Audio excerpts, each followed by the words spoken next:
সময় বলি কত পড়ে আছে ফুল দেখো। আর এটা কি কেউ বলতে পারবে যে এটা কি গাছ? কেউ বলতে পারবে কি গাছ?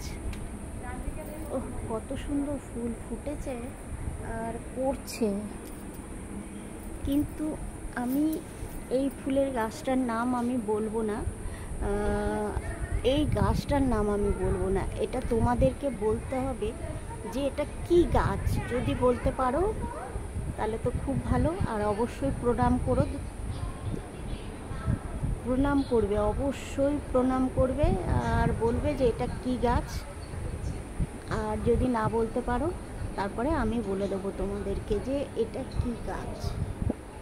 অসাধারণ ফুল, মানে চোখে না দেখলে বোঝা যাবে না। আমি তো জীবনে দেখিনি, আর কেউ দেখেছে কি না আমি তাও সেটা জানি না।